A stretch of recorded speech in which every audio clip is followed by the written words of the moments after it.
Telangana voice news میں آپ سب کا استقبال ہے۔ آئیے نظر ڈالتے ہیں آج کے اہم خبرنامے پر۔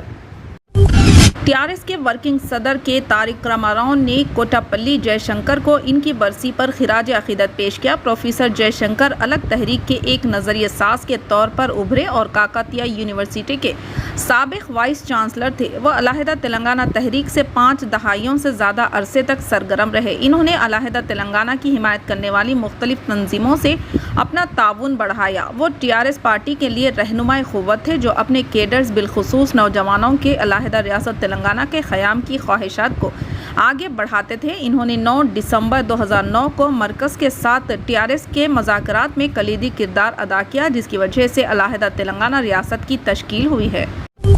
تلنگانہ کانگریس میں اس وقت وجودی بحران پیدا ہو رہا ہے۔ جیسے جیسے اسمبلی انتخابات قریب آ رہے ہیں، پارٹی کی ریاستی اکائی میں اندرونی اختلافات دیکھنے کو مل رہے ہیں۔ گزشتہ 1 سال کے دوران ضمنی انتخابات کے دوران جس پارٹی کو نقصان اٹھانا پڑا تھا، اسے اب پارٹی ارکان کی بغاوت کا سامنا ہے۔ کانگریس قائدین میں عدم اطمینان واضح ہے کیونکہ ایک ایک کر کے لیڈر پارٹی چھوڑ رہے ہیں۔ کانگریس پارٹی کو 1 ہفتے کے عرصے میں 2 بڑے جھٹکے لگے کیونکہ اس کے منگوڑ کے M L A Komatireddy Raj Gopal Reddy اور آل انڈیا کانگریس کمیٹی کے ترجمان داسوجو سراون نے پارٹی چھوڑ دی۔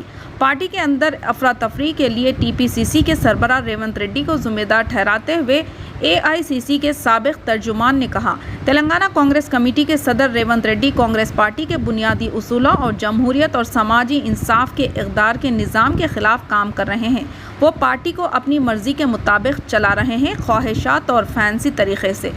ریونت ریڈی پر اعلیٰ طبقے کے بالادستی کا مظاہرہ کرنے کا الزام لگاتے ہوئے شرون نے کہا کہ ٹی پی سی سی کے سربراہ کو پسماندہ طبقات کی کوئی پرواہ نہیں ہے۔ انہوں نے الزام لگایا کہ چونکہ ریونت کانگریس پارٹی کو اپنی خواہش اور پسند کے مطابق چلا رہے ہیں، اس لیے پرانی پارٹی کے سی آر کی آمرانہ حکمرانی کا مقابلہ کرنے کی پوزیشن میں نہیں ہے۔ قبل ازیں کومٹ ریڈی راج گوپال ریڈی نے ریونت ریڈی پر آمرانہ رجحانات کا الزام لگاتے ہوئے پارٹی سے استعفیٰ دے دیا تھا۔ راج گوپال، جنہوں نے 2014 میں خیرتآباد حلقے سے ایم ایل اے کے طور پر انتخاب لڑا تھا، حال ہی میں پارٹی چھوڑ دی اور رکن اسمبلی کی حیثیت سے بھی استعفیٰ دے دیا ہے۔ انہوں نے دعویٰ کیا کہ کانگریس ہائی کمان ان کے مسائل کو حل کرنے میں ناکام ہے۔ Chief minister Y S Jagan Mohan Reddy ہفتے کی شام 2 روزہ دورے پر دہلی روانہ ہوں گے۔ سرکاری سفر نامے کے مطابق چیف منسٹر ہفتے کی سپہر سرکاکلم ضلع کے ایماد الاثہ جائیں گے تاکہ اے پی قانون ساز اسمبلی کے اسپیکر تیمینینی سیتارام کے بیٹے کی شادی میں شرکت کریں۔ بعد میں وہ ہیلی کاپٹر سے وشاکھاپٹنم پہنچیں گے۔ وائزاگ سے جگن شام کو دہلی جائیں گے۔ اتوار کو جگن راشٹریہ بھون کے کلچرل سینٹر میں نیتی آیوگ کورنگ کونسل کی میٹنگ میں صبح 9:45 بجے سے شام 4:30 بجے تک شرکت کریں گے۔ میٹنگ میں شرکت کے بعد وزیر اعلیٰ اتوار کی رات تادیپلی میں واقع اپنے کیمپ آفس واپس جائیں گے۔ چندرا بابو نائیڈو صدر جمہوریہ سے ملاقات کریں گے۔ وزیر داخلہ محمد محمود علی نے ہفتے کو بی بی کا علاوہ کا دورہ کیا اور بی بی کے علم کو نذرانہ پیش کیا۔ ان کے ساتھ ٹی ایس وقف بورڈ کے چیئرمین محمد مسیح اللہ خان اور ٹی آر ایس پارٹی کے دیگر قائدین بھی موجود تھے۔ صحافیوں سے بات چیت کرتے ہوئے محمد محمود علی نے کہا کہ ریاستی حکومت محرم کے انتظامات کے لیے فنڈز مختص کر رہی ہے اور ہاتھی کے لیے بجٹ ٹی ایس وقف بورڈ نے مختص کیا ہے۔ انہوں نے کہا کہ حیدرآباد پولیس اور جی ایچ ایم سی محرم کے دوران لوگوں کو کسی قسم کی پریشانی سے بچنے کے لیے تمام انتظامات کر رہے ہیں۔ Y S R Congress party leader Y S Sharmila نے بھی بی بی کے علاوے کا دورہ کیا اور علم کو نذرانہ پیش کیا۔ تلنگانہ کے چیف منسٹر کے چندرشیکھر راؤ نے ہفتے کو وزیر اعظم نریندر مودی سے کہا کہ وہ مرکز کے موجودہ امتیازی رجحان کے خلاف سخت احتجاج کے طور پر 7 اگست کو ہونے والی نیتی آیوگ کی 7ویں کورنگ کونسل میٹنگ کا بائیکاٹ کریں گے۔ ریاستوں کی طرف سے کے سی آر ریاستوں کے خلاف مرکز کے امتیازی سلوک کے خلاف احتجاج میں نیتی آیوگ کی میٹنگ کا بائیکاٹ کریں گے۔ مودی کو ایک سخت الفاظ میں لکھے گئے خط میں کے سی آر، جیسا کہ راؤ جانا جاتا ہے، کہا کہ ہندوستان ایک مضبوط ملک کے طور پر تبھی ترقی کر سکتا ہے جب ریاستیں ترقی کریں۔